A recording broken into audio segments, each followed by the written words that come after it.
John McManus is president of the John Birch Society and author of the book William F. Buckley, Jr., Pied Piper for the Establishment. It's a critical examination of the life and career of the conservative writer and editor. This talk from the Manchester City Library is about an hour. Our speaker tonight is a native of Brooklyn, New York.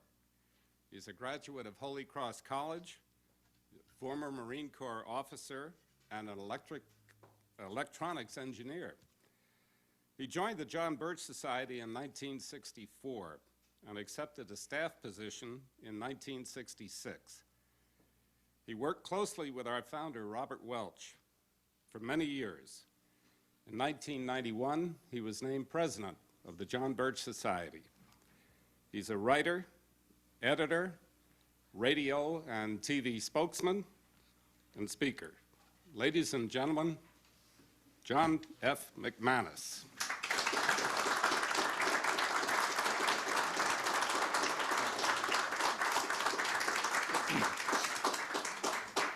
Thank you, Ward. Thank you, ladies and gentlemen. It's always a delight to be in the live free or die state. I always like to start off programs with an attempt at humor, and I tell a story about the duck hunter. Some of you probably know about duck hunters. I've never done this, but I understand you get in a little boat and you're out on a cold and dreary day and you're waiting for ducks to come over and you shoot at them. I guess some people really like to do that. Well, anyhow, this one fella, he took out a friend on duck hunting. He'd never done it before, so they went out and they're sitting in the little boat, and all of a sudden the ducks come flying over, and he get out the shotgun and blam, and the duck comes floating down, and he says to his dog, "Fetch." And the dog walked out on the water, grabbed the duck, and walked back. The friend is looking at this. Well, more ducks, same thing. Blam, another duck comes floating down, and fetch. The dog again walked out on the water, grabbed the duck, and walked back. Well, finally, the man said to his friend, he said, "Did you notice anything different about my dog?" The guy said, "Yeah, he can't swim."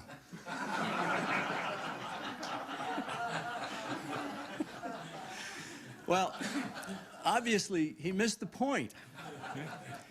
And part of my message here tonight is to say that a lot of people are missing the point, right?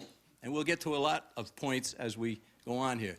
The subject of the talk, of course, is Mr. William F. Buckley and my book called Pied Piper for the Establishment, subtitle. Now, let's begin by saying that for close to 50 years, liberals and internationalists from the New York Times and Time Magazine and major radio and television networks, the academic world and elsewhere, have assured Americans that William F. Buckley is the nation's responsible conservative, as opposed to some other kind, I guess. He's the responsible conservative, the leader of America's right wing, and he's the voice of principled moderation in a world of political ideology. That's what they tell us all the time. Now, real conservatives should have been wary when leftists informed them who their leader was. It sometimes amazes me that good people will allow themselves to be provided a leader by those they instinctively oppose. A look at the Buckley record shows why the left has long saluted Mr. Buckley, and why Americans who care about personal freedom and national independence for their country should shun the favored opponent of liberals, leftists, and internationalists. Over the years, Mr. Buckley has supported a whole range of damaging initiatives and organizations, such as wage and price controls over business and industry, compulsory funding of increasingly deficient government education, foreign aid, the United Nations, a new constitutional convention, gun control, the UN's Genocide Convention, the Panama Canal giveaway, the Council on Foreign Relations, and the Trilateral Commission. All of these Buckley has supported. He's also made major contributions toward the decline of our nation's morality and culture, such as writing for the slick, girly magazines, defending pornography, calling on the Catholic Church, in which he claims membership, to relax its anti-abortion stance as far back as 1966. That's 7 years before Roe versus Wade. He's provided dignity to the homosexual movement and he's called for an end to laws against drugs. These are all specific acts he has taken that are harmful to our nation. They add up to the reasons why liberals, leftists, and internationalists applaud him as their opponent, their idea of a responsible conservative. In general, there are 7 Buckley achievements, which I don't consider real achievements, but 7 things that he can be labeled for that have earned him the plaudits of the establishment he has supposedly spent a lifetime opposing. Let me list them, 7 of them. First of all, and probably the most damning, he has substituted an undefined and constantly shifting to the left form of conservatism in place of the true standard for Americans, which is the Constitution of the United States. You will not find Mr. Buckley defending the Constitution, talking about the Constitution.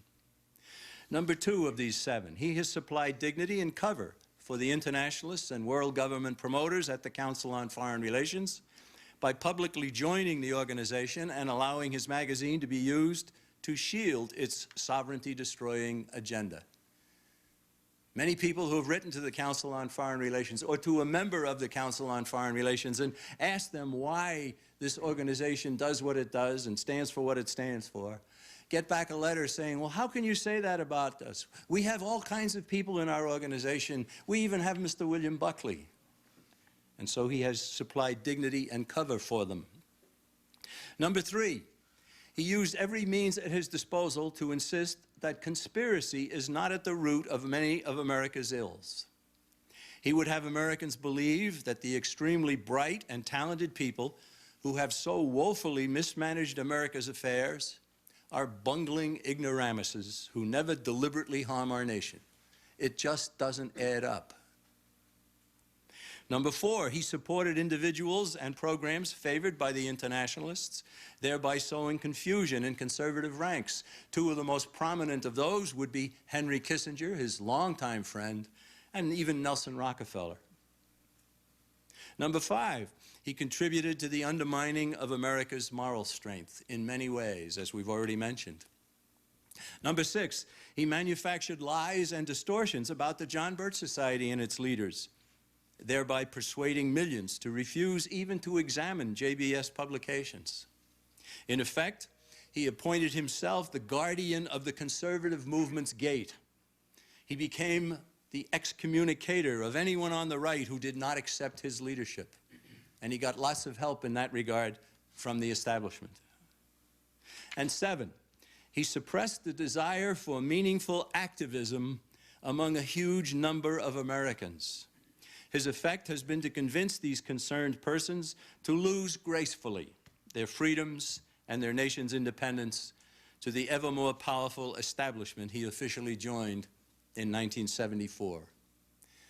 Following the Buckley path, you will find many people content to lose gracefully. I'm not in favor of losing, and I don't think you are here as well. Now, let me give you a little personal history about how I happened to start watching Mr. Buckley. In 1962, I was a subscriber to his magazine, the National Review. And it was during that period that the John Birch Society was in the headlines almost on a daily basis, being called a secret, fascist, un-American organization, like the Klan, like the communists, like the Nazis. Any nasty thing that could be said was being said about the John Birch Society. And I waited. I saw all this. I had an attitude at that point. It was a shame that something like this existed in my country. But I was reading National Review magazine, and I didn't see anything in there. About a whole year after all of this started, and still William Buckley had said nothing. Finally, in early 1962, there was a 6-page editorial that he wrote that appeared in the magazine. And in it, he said there are a lot of good people in the John Birch Society, but what they ought to do is get rid of that screwball Robert Welch who's running it and get somebody else new. And I read that, and then I read it a second time, and it made sense to me, because I really didn't know anything about the John Birch Society. So I wrote him a letter and thanked him for it, and lo and behold, they published my letter. Excuse me. After the letter appeared with my name and hometown under it, somebody in the John Birch Society looked me up in the phone book, wrote me a letter, and the question sent to me was simple. Are you basing your attitude about Robert Welch about what Robert Welch has said or what others have said of him? And I said, boy, that's a good question. I had never seen anything the John Birch Society had published, Robert Welch's writings. So I surprised this man. I wrote back and I said, if you have something that you think I ought to take a look at, I'll be glad to do so. My intention was to show him how wrong he was. It didn't work that way. Right? The more I read of the John Birch Society, the more I decided that there was something wrong here. These people are making sense. I got a hold of some of the books that they had brought back into circulation, books of the past that had been smothered and gone out of print. A book like I Saw Poland Betrayed by the man who was our ambassador to Poland at the time.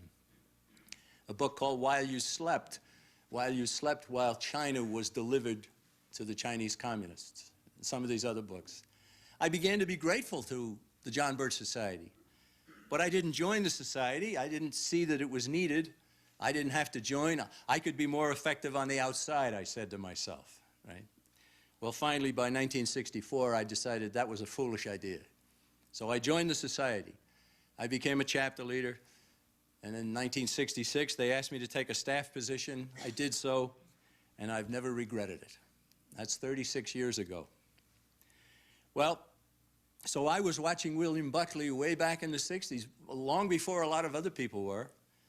And I began to say to myself, this man is harming the American movement. He's harming the people who want to know, the people who would like to know what the John Birch Society has said and what it does, and he was steering them away from it. He literally drove millions of Americans away from even taking a good look at the John Birch Society. Well, what about Mr. Buckley himself? What have I discovered about him? Well, he grew up in a family that could be considered the old right conservatives. His father was a very, very prominent oil man, and he brought up a large family and steeped them all in his own political philosophy, which could be called old right conservatism, non-intervention in the affairs of other nations, limited government under the Constitution, and so forth. So William Buckley was brought up in that tradition. In 1939, 1940, when he was about 15 years old, his family was part of the America First movement, working to keep America out of World War II, which had already begun in Europe. And young Buckley and his siblings put out their own little newspaper amongst the people in the community there in northwest Connecticut. Well, finally, World War II broke out. William Buckley went through prep schools and so forth. And after, by the end of the war, he was about to be called into the service when he applied for and was accepted to OCS at Fort Benning in Georgia. He did get a commission in the United States Army, but by the time he got his commission, the war had ended. He never saw any combat. I don't fault him for that, certainly. And he left the military and entered Yale. 4 years in Yale, from 1946 to 1960, he became the editor of the school newspaper. And he caused a real stir on the campus by attacking many of the faculty and the administration itself for atheism and socialism that he saw there at the campus. And he eventually wrote a book about it called God and Man at Yale. And his book is a curious collection of attacks on different professors and different attitudes at Yale. But he even says in the book that it's okay if that's what the alumni wanted. And there's a departure from principle right there. It doesn't matter if you're standing for a principle, it doesn't matter how many people want it, the principle should still stand. Now, William Buckley continued to attack Yale and later on ran for a position on the board at Yale and lost out in that vote, but continued to talk to others about Yale's atheism and socialism and so forth. And then he sent his only son to Yale, which again seems a little bit hypocritical. Now, while he was a student at Yale, he became under the influence and tutelage of a professor named Wilmore Kendall. Kendall had been a Rhodes Scholar, and while he was in England in the Rhodes Scholar program, he became a Trotskyite socialist. Now, there are not too many people who know what that means. You might know what a socialist is. What's a Trotskyite? Well, if you go back to 1917, you knew that Lenin took control of Russia. But he did it with Trotsky. It was Lenin and Trotsky who succeeded in 1917 taking control of the nation of Russia. And they were partners. Well, Lenin died in 1924, and then emerged Stalin. And Stalin and Trotsky clashed. And they didn't clash over the goal of the communist movement. They clashed over the techniques to use to accomplish the communist goal. So much so that Trotsky eventually had to flee. He fled Russia, and he ended up in Mexico, where he was slain in 1940 by one of Stalin's henchmen. So Kendall was a Trotskyite, which meant that he was for a big government. He was for socialism on the domestic scene and for internationalism and eventual world government. And that was Buckley's mentor. Now, Wilmore Kendall also had joined the OSS during World War II, the Office of Strategic Services, which in 1947 was converted to the CIA, Central Intelligence Agency. Now, those two organizations are looked upon by some as, well, we've got to have an intelligence agency, we've got to have good people doing this kind of thing. But if you study the CIA, especially, and the OSS before it, you find that it was loaded with communists. It was loaded with people who were undoing the American dream for others, and it was working to solidify communist control, communist domination of nation after nation after nation. In many cases, the OSS was dispensing money to fight against the Nazis in Europe and the Japanese in the Pacific, and they were financing organizations. They were financing all communist organizations. And there have been people from within the movement who came out to speak out about that. Same thing happened later with the CIA. While at Yale as well, Buckley was inducted into the Skull and Bones Society, the senior society at Yale that has weird initiation rites involving sexuality and reports about Nazism and so forth. The Skull and Bones Society is an entree to power and influence. If you know nothing else about it, consider that. It's an entree to power and influence. President George Bush, the elder, is a member of the Skull and Bones Society at Yale. And so is the current president, George W. Bush, a member of that. And some other prominent Americans you now hear being touted for the Democrat nomination in the next go-around for the presidency. A senator from Massachusetts, John Kerry, who is also a member of the Skull and Bones Society at Yale. And there now have been books written about this Skull and Bones Society. All I can say is that it's a secret organization, and when organizations are secret, they should be suspect. In fact, the Skull and Bones was the first of several secret organizations that William Buckley associated with. He himself became a member of the CIA, a very secretive organization. He became a member of the Council on Foreign Relations, a secret organization where what goes on at their meetings is not, you're not allowed to talk about it. He became a member of the Bilderberger movement, which is another international secret organization. Well, I've already mentioned the fact that, excuse me, Mr. Buckley wrote a book called God and Men at Yale. He wrote another book called McCarthy and His Enemies, co-authored with his close friend from Yale, L. Brent Bozell. The two had formed a debating team, and they were very, very good at it, and they used to go into intercollegiate contests, and they usually won. They were very good debaters. Well, during 1953 and into 1954 and beyond, Senator Joseph McCarthy became quite famous. Every American knows the name.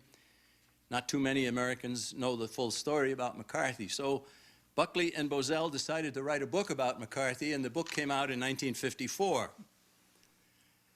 When the manuscript was sent to Senator McCarthy's office, his staff read it, and they were very much opposed to the book. The senator's wife, Jean McCarthy, read it and became furious about it. One of anti-McCarthy reviewers who finally saw the book said that there were at least 63 criticisms of Senator McCarthy. Robert Welch, the founder of the John Birch Society, later wrote about that book, and he said, "The man who invented the phrase damning with faint praise would have been very, very pleased with this book about McCarthy."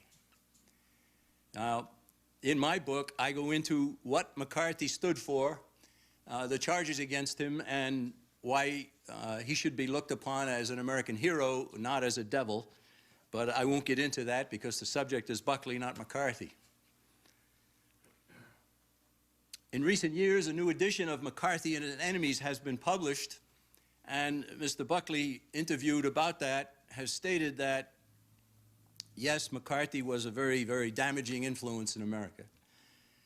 And he made the interesting comment that anything positive about McCarthy should be attributed to his co-author, L. Brent Bozell, not himself.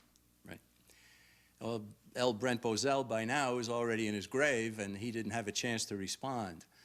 But L. Brent Bozell is somebody who, back in 1966, when Mr. Buckley came out and urged the Catholic Church to relax its position on abortion, condemned his close friend and former ally, William Buckley, and condemned him in very strident terms. And so did L. Brent Bozell's wife, who was Buckley's sister, condemned him as well for his stand on that. But I'm getting a little bit ahead of myself here now. Let's go back to 1950. William Buckley has now finished 4 years at Yale, and the Korean War starts. He's very concerned about being called back into the military. So his friend Wilmore Kendall suggests that he join the CIA. That's a good way to avoid serving in the military. So he sends him down to Washington, where he meets a CIA official named James Burnham. Now, I should mention at this point that when they started the magazine in 1955, National Review magazine, the key people were, of course, Buckley, Wilmore Kendall, James Burnham, and Buckley's sister, Priscilla, all four of whom had CIA connections and CIA service. So there's a man named Murray Rothbard who joined the staff as a writer at the beginning of the National Review magazine and very quickly left. And he stated publicly that he thought that the National Review magazine was a CIA operation from the very beginning. He actually said that. So Buckley went to Washington, excuse me. He met James Burnham. I don't know what he learned about the CIA or OSS, its predecessor, but I've already mentioned the fact that it was loaded with communists. In fact, the head of the OSS during World War II was a general named Donovan. And Donovan boasted that he'd filled it with communists. He said, of course, I've filled it with communists. Those are the people that I need to go and to work with these communist organizations elsewhere that we're financing, right? And every leader of the CIA from the beginning, it started in 1947 when it was changed from the OSS, has been a member of the Council on Foreign Relations, the one world government promoting organization that William Buckley himself eventually joined. Buckley has never told what he did when he was a member of the CIA in Mexico for a year. But while he was there, he wrote an article that appeared in a Catholic magazine called The Commonweal in 1952. And in that article, he said the following: "We've got to accept big government for the duration, through the instrument of a totalitarian bureaucracy within our shores." Now, this is the conservative leader, you see. He said, "We will have to support large armies and air forces, atomic energy, central intelligence, war production boards, and the attendant centralization of power in Washington, even with Truman at the head of all of it." Now, ladies and gentlemen, not too many Americans understand the term neoconservative. What is a neoconservative? A neoconservative is somebody who wants big government and who opposes communism, but is perfectly willing to have socialism. They are also internationalists. They love these economic unions. All of them have been promoting, excuse me, NAFTA, GATT, World Trade Organization, and now the new free trade area of the Americas. Excuse me. So here's William Buckley in 1952 taking positions that could hardly be considered conservative.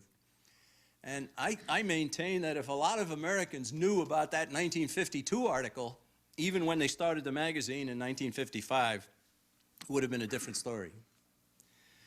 That article, excuse me, bears Trotskyism. That's exactly what Trotskyism is. Big government and centralization of power.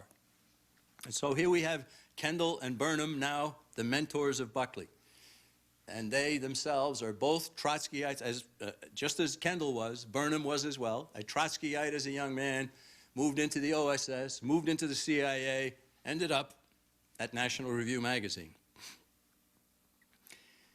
In 1996, the man who is widely regarded to be what they call the godfather of neoconservatism, a man named Irving Kristol, wrote a book.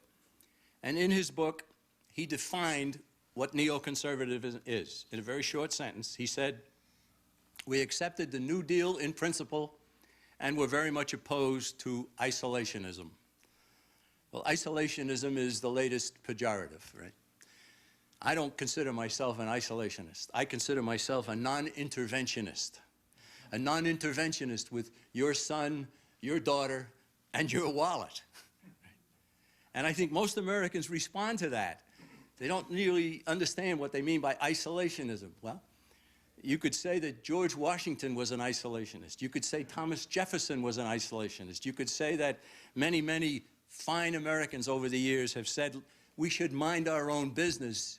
They're all non-interventionists, isolationists. And you will hear a lot of them today in these times. So neoconservatism means socialism. It means internationalism. It means the UN. It means NAFTA. It means the World Trade Organization. It means the free trade area of the Americas that they're now promoting, all of which William Buckley has supported. Buckley actually aided the neoconservative movement in great measure in 1991 when the neoconservatives wanted to have a program to introduce their thinking to Republican leaders. And so William Buckley arranged a meeting, and he got Republican leaders. They never named who these Republican leaders were, but Kristol wrote about it in the Wall Street Journal, another neoconservative journal. And in 1991, these Republican leaders came and they were introduced to neoconservatism, and Irving Kristol wrote about it, and he said they arrived as Republicans and they left as neoconservatives. And he was very happy about that. The neocons have taken over the Republican Party in our country. I don't think there's any doubt about it. A neocon is not a constitutionalist. A conservative today, the term has virtually lost its meaning. What does it mean today? I don't consider myself a conservative anymore. I used to. I now consider myself a constitutionalist. And I might admit to being a constitutional conservative, but a conservative only? No, no. Conservatives, according to Irving Kristol himself, conservatives have all become neoconservatives. So in 1955, William Buckley started the magazine. He'd gone around the country trying to enlist support from some famous and wealthy Americans. He went to a man named H.L. Hunt in Texas who said, "No thanks, I'm not interested." He didn't like the people that were surrounding Buckley. He had some insights way back then. Excuse me. He went to Colonel McCormick, the famous publisher of the Chicago Tribune, who was a mountain of a non-interventionist. And he too said to Buckley, "No thanks, I'm not interested." So they got going, and the magazine was just loaded with former Trotskyites, former OSS, CIA veterans, and other leftists and internationalists. In fact, Some people who are favorable to Buckley say, isn't it strange that so many of these leftists and internationalists were part of the original founding of National Review magazine? But there was a need for a magazine that Buckley said he was putting together at the time. And so there was hope from many. I know that Robert Welch himself sent money to William Buckley to help him. And Robert Welch was not a wealthy man, as to put down a rumor about him. The magazine actually did some good at the beginning. And as Medford Evans, who was a man who was on the original masthead of the magazine and later left it to join Robert Welch in the John Birch Society's publications, as he once said, because he had done some good, he was in a wonderful position to do a lot of harm. And he certainly did. Now, I was working on the research for this book a couple of years ago, in fact, and I got a phone call from a young lady who was a niece of my wife, and she told me that she knew I was working on the book. She said, William Buckley is being interviewed right now on PBS by David Frost. I said, thank you very much, and I turned on the television, and I caught about 2/3 of the interview. At the end of it, they said you could send away for the transcript, so I did. So I got the transcript, and I read it very carefully. Now, during the interview, David Frost says to William Buckley, he said, I understand that in the first couple of years, you lost somewhere in the order of $19 million getting the magazine started. And Buckley said, yeah, that's true, yes. Well, he said, well, how did you make up the $19 million? From your own personal fortune? And Buck said, oh, no, a couple of speech honoraria, that's all. And they dropped it. No more questions about that. $19 million in 1957. What would that be in today's dollars? Well over 100 million, maybe 150 million. Right? So where did it come from? Well, I don't know for sure, but I know this, that a former high official of the CIA, who was never really part of National Review, at least not obviously, is a man named Thomas Braden. And Thomas Braden said that the section that he had control of in the CIA had set up 20 dummy foundations to fund publications and organizations that they wanted to without the government of the United States being known as the funder, including the Daily Worker, the communist newspaper, including a magazine called The Communist. They had financed socialists in Europe, socialist labor unions and labor leaders in Europe and in the United States. And Braden is admitting all of this. He wrote an article for the Saturday Evening Post entitled, I'm glad the CIA was immoral. Would it have made sense for the CIA, led by Council on Foreign Relations people who are putting down the notion of conspiracy, who are leading people astray, who are leading them down some primrose path, would it have made sense for the CIA to fund National Review magazine because they knew where it would go and they knew what it would do to so many otherwise thinking Americans? It certainly did make sense, didn't it? Did it have? I can't prove it. I don't know for certain. But I certainly have my suspicions, and so did Murray Rothbard, whom I became quite friendly with before he passed away. Murray Rothbard, as I said before, once said, I think the CIA is in charge of National Review. I think National Review is entirely a CIA operation, is the way he put it. Now, as you know from seeing the poster and the book itself, the subtitle of my book is Pied Piper for the Establishment. I don't think there's anybody in America that I have to explain what I meant by Pied Piper, right? Lead people along. But what about the establishment? What does that mean? Well, here we are in Manchester, New Hampshire, and I remember reading columnists who appeared in this newspaper during the 60s, a woman named Edith Kermit Roosevelt, who was the granddaughter of Teddy Roosevelt, and herself quite a constitutional conservative. And in one of her columns in 1961, she defined the term establishment. I've never seen it done better. I'm going to read a portion of what she said. The word establishment is a general term for the power elite in international finance, business, and professions. They make themselves felt, from the professor who seeks a foundation grant to the candidate for a cabinet post or State Department job. They affect the nation's policies in almost every area. They claim that the best way to fight communism is by a one-world socialist state governed by experts like themselves. The result has been policies which favor the growth of the superstate and gradual surrender of United States sovereignty to the United Nations. That's neoconservatism, isn't it? Just like I said before. And that's exactly what Buckley stated in that Commonweal article back in 1952, in different words, of course. The establishment, that's what it is. And so there's a whole chapter in the book about the establishment and William Buckley. In 1974, William Buckley published in his National Review magazine his delight at being welcomed into membership in the Council on Foreign Relations.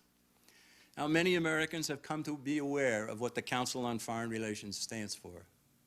An organization that began in 1921, founded by a man named Edward Mandell House, who had written a book in which he called for socialism as dreamed of by Karl Marx. Explicitly, he stated that. Wanted to do away with the constitutional safeguards we had. Wanted a constitutional convention, wanted an income tax, which they got during the Wilson administration, wanted the Federal Reserve System, even though they didn't call it that. They wanted a central bank, and they got it, and so on.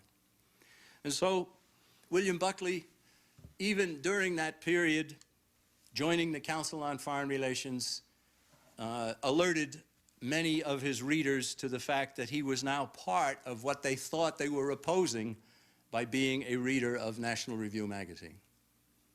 And he lost some subscribers before it, but he didn't care at this point. All during these years, William Buckley used every opportunity he could to be snide about the John Birch Society and to kind of laugh it off as not being worthy of your time, or the screwballs in the John Birch Society, or that crazy Robert Welch, or something like that. And ladies and gentlemen, he literally kept millions of Americans from taking a look at what we have to say. And we aren't commanding anybody to agree with us, but we are asking people to take a look at what we have to say.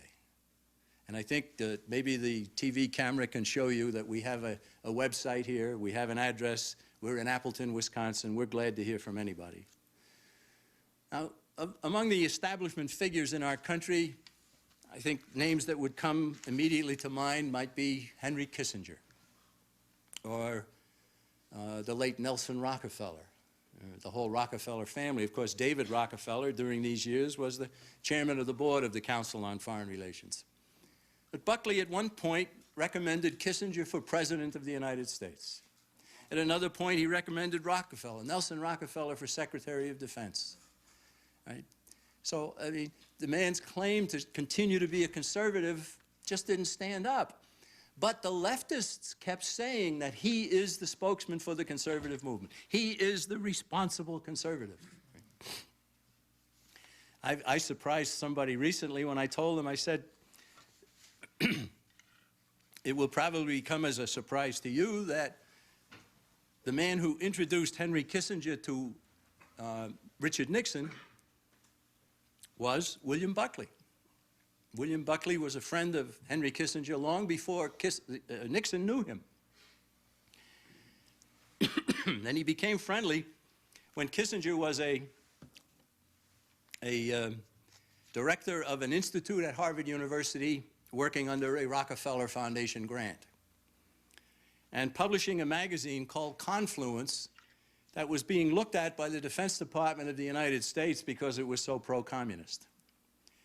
But Kissinger would arrange for seminars for the students at Harvard, and he would always have Buckley come and participate in his seminars, way back in the early 50s, in the mid-50s, about the time that the magazine National Review was started. And so Kissinger and Buckley have been like that for almost a half a century. One of the most significant achievements, if you want to call it an achievement, of Mr. Buckley was to put down the notion of conspiracy. There was a great line written by a man I've known for a few years ago. He said, "The first job of a conspiracy is to convince the world it does not exist." That's very telling, and it's true.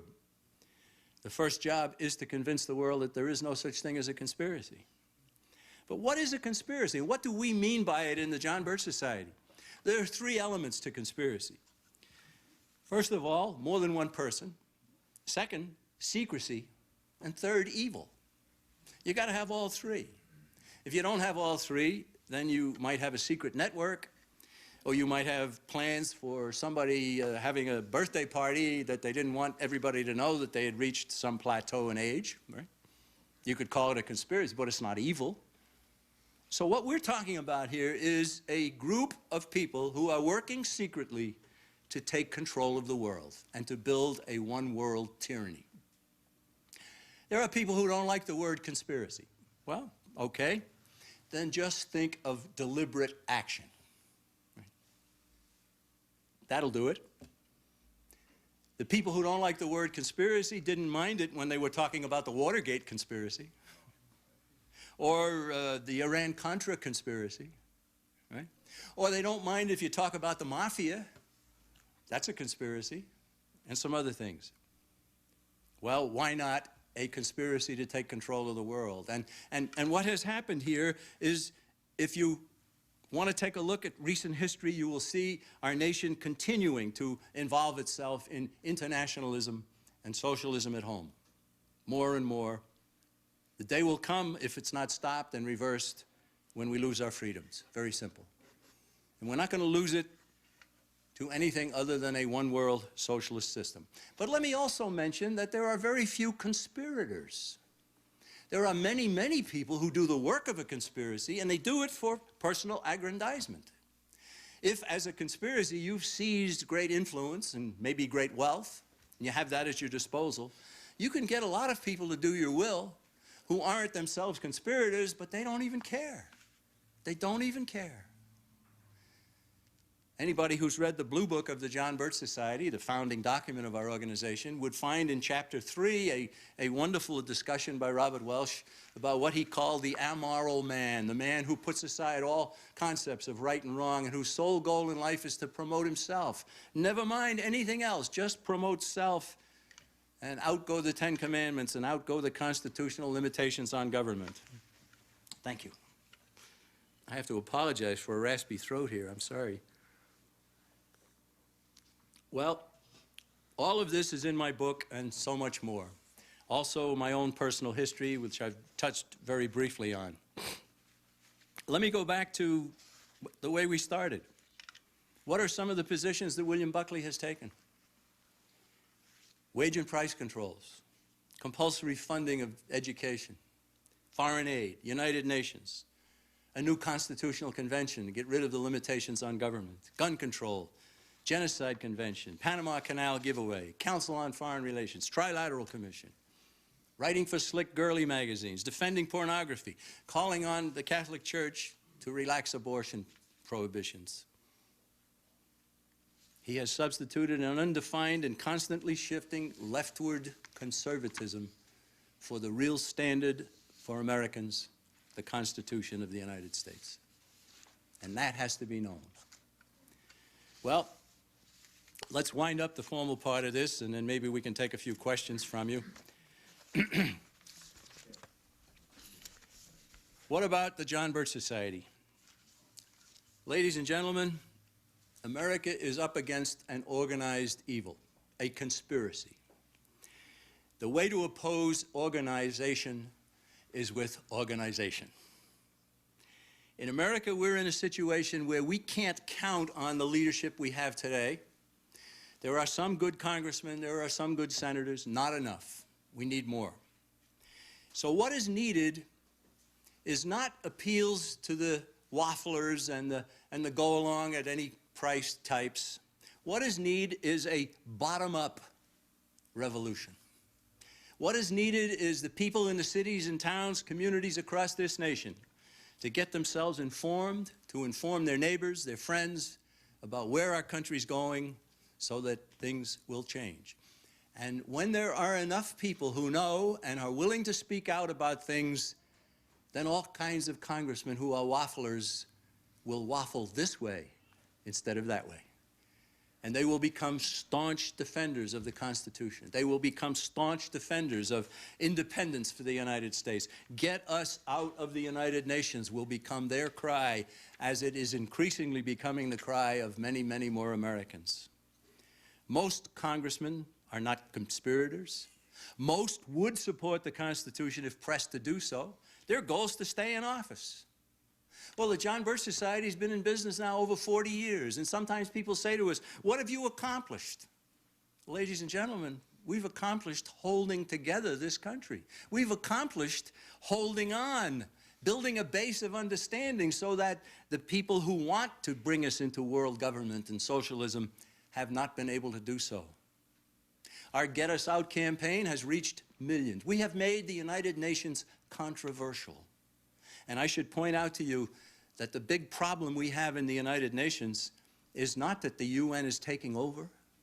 The problem is our country is being delivered to the United Nations. Kofi Annan isn't the biggest problem. Our own leaders are. They now send us into war, and they go consistently, one after another, Korea, Vietnam, Desert Storm, Somalia, Haiti, and so on. They go to the United Nations for authorization. One of my colleagues came out with a great line not too long ago. He said, one seeks authorization from a superior, not an inferior. If we seek authorization for war to the United Nations, aren't we saying, in effect, they are our superior? That's intolerable. The Constitution says Congress, and Congress alone, has the power to declare war. But the President has assumed this power, and Congress has allowed it. So what has the John Birch Society accomplished? Well, principles stand for America. We found that the Washington Post went ahead and said that the John Birch Society bears a lot of the responsibility for the impeachment of Bill Clinton. Yeah, the Washington Post. They're no friends of ours, but they said that. There have been several high officials appointed to government posts, and we've been able to stop that by simply alerting the proper senators and congressmen to say, no, don't let this guy pass. Don't let this guy go through. The principles stand for America. Tens of millions of items, books, pamphlets, magazines, films, videos, speakers, and all we say to any American, as I'll say to anybody here or anybody watching through the magic of television, just take a look at what we have to say. And I think you'll find, if you really do have red, white, and blue in you, you'll find that what we have said is important and needed. And maybe you'll say to yourself, it's time I got involved. It's time I joined the John Birch Society. That would be wonderful. And we want very many more Americans to make that stand. So, ladies and gentlemen, there's an introduction to my book, the William F. Buckley, Jr., Pied Piper for the Establishment.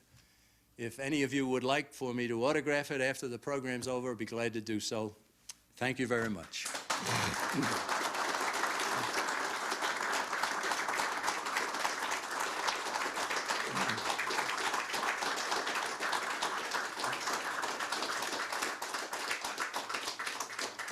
Mr. McManus will return very briefly to answer some questions that you've already written down. I'll put them right here, Mr. McManus. And please, after the talk, as Mr. McManus mentioned, copies of the book will be available. He'll be happy to autograph them. By the way, if you're watching this on C-SPAN around the country, our website is www.jbs.org, and you can access our American Opinion bookstore and look up this book, get a copy of the book online. Mr. McManus?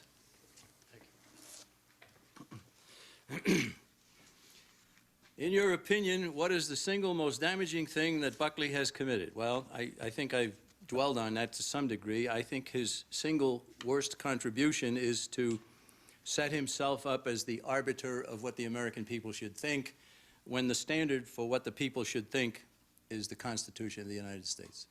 He does not support the Constitution. You will not find. Question, did Buckley ever admit that a conspiracy exists? Once or twice in 50 years, he has said that there was a conspiracy centered in Moscow. Just once or twice. And somebody probably told him after he'd said that, you shouldn't even use the word conspiracy. The real story, of course, is that Moscow was always a branch office. Moscow being financed by your tax dollars and mine, and so on. At a very time when he was ranting against conspiracy, about a year after the magazine started, this would be in the early fall of 1956, he came out and he said that people do not act according to conspiracy. They instead act, and I'm quoting here, spontaneously, not in compliance with a continually imposed discipline. He said that. At the very time he was saying that, or just weeks before, a fellow named J. Edgar Hoover, head of the FBI, had written an article in the Elks magazine, and I've used this so often I can quote it by heart. He said, "Yet the individual is handicapped by coming face to face with a conspiracy so monstrous he cannot believe it exists." So, ladies and gentlemen, J. Edgar Hoover or William Buckley, right? What's your choice? What do you think of our new Homeland Security Department? Well, that's a little bit off the subject of the book, but I think it's extremely dangerous. I wish that our nation would not get involved in this. I think it's a tremendous invasion of personal liberty and private property and so on, and I'm very concerned about it. What else we got here? What was Buckley's relationship with Henry Kissinger? Well, we've already talked about that. I guess somebody wrote that before I got to it. Why write a book about William Buckley? Isn't he a has-been? He is 77 years old, ladies and gentlemen, and in many ways he is winding down. But as I mentioned in the book is written in part as a warning to be on guard for others like that. And who might some of those others be? Neoconservatives pushing the same kind of stuff. Rush Limbaugh, William Kristol, son of Irving, now the head of the magazine called the Weekly Standard. One of my friends calls it the Weak Need Standard. Right? William Bennett, and unfortunately, Mr. Bush, the White House right now. So-called conservative leaders. You say Buckley spread lies about the John Birch Society. What lies? Well, that's a good question because it's very easy to answer. During the Vietnam War, we had our Get Us Out of the United Nations campaign going, and the bumper stickers that we had back then and the signs and everything didn't have the of the United Nations on them. It just said, "Get us out," and we wanted people to ask it, get U.S. out, what's it all? We wanted people to ask us. So Buckley came out and his magazine, and it was mostly James Burnham, saying the John Birch Society's slogan, "Get us out," is "Get us out of Vietnam." It never was, not even close. The attitude the Birch Society had about Vietnam was, we never should have gotten involved in the first place, but now that we're there, the only honorable way out is to win the war, and that can be accomplished by taking the troops out and starving the enemy. It was a very simple solution. So there was a monstrous lie being told. Have others denounced William Buckley besides yourself? Well, if you've seen the book, the back cover has quotations from Medford Evans, Kevin Phillips, L. Brent Bozell, General Thomas Lane, Murray Rothbard, Don Fetter, and there's an entire chapter in there about former friends and allies denouncing Mr. Buckley. One of the first that I led off with was the group that he formed, the Young Americans for Freedom.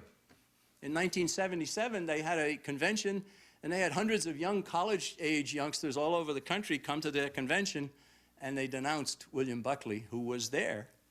And Buckley rubbed salt in the wounds by bringing Kissinger along with him and demanding that he be able to speak, because Buckley had started the Young Americans for Freedom.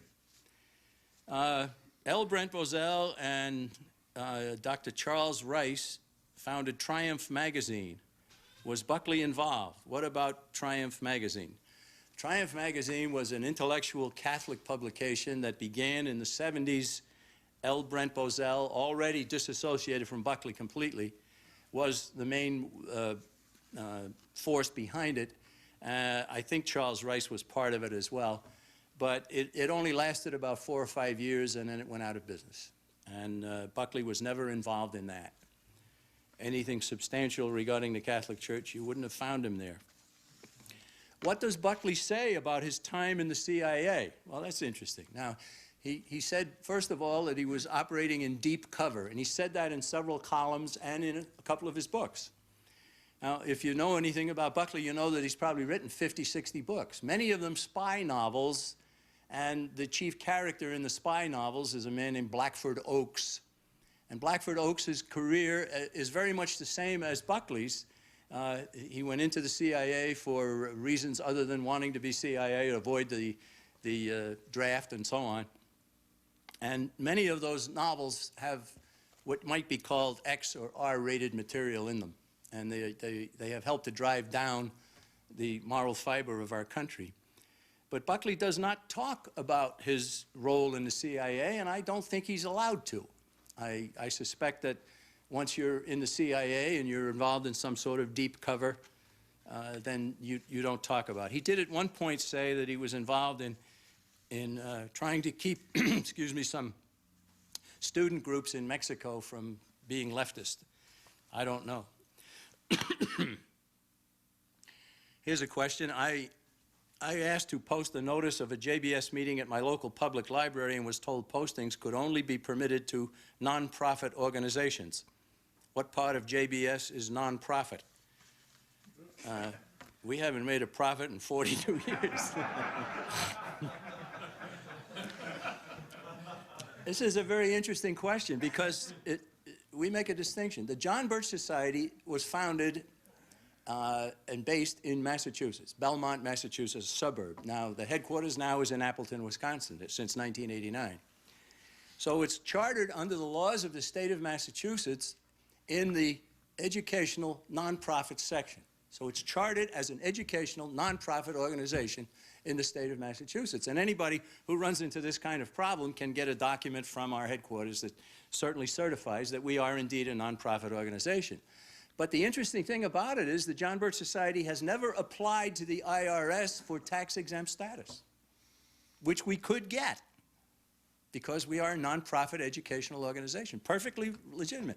But Robert Welch had studied all kinds of organizations that had failed, that were nonprofit, and all of a sudden, because they were stepping on the toes of some government agency or whatever, had their nonprofit status taken away from them and were forced out of business.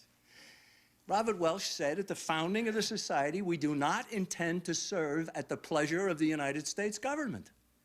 Brilliant. A brilliant move. So we have never had the tax-exempt status, which means that the funds we raise and the, all of the activities that we sponsor are paid for with money that people give us and do not write it off on their taxes. Thank God for them. Thank God for them. To keep me in the luxurious life that I've been accustomed to for all these years. Well, ladies and gentlemen, there's some good questions there. Thank you very much. God bless America. John McManus is president of the John Birch Society, which published his book, William F. Buckley, Jr., Pied Piper for the Establishment. Visit jbs.org for more information.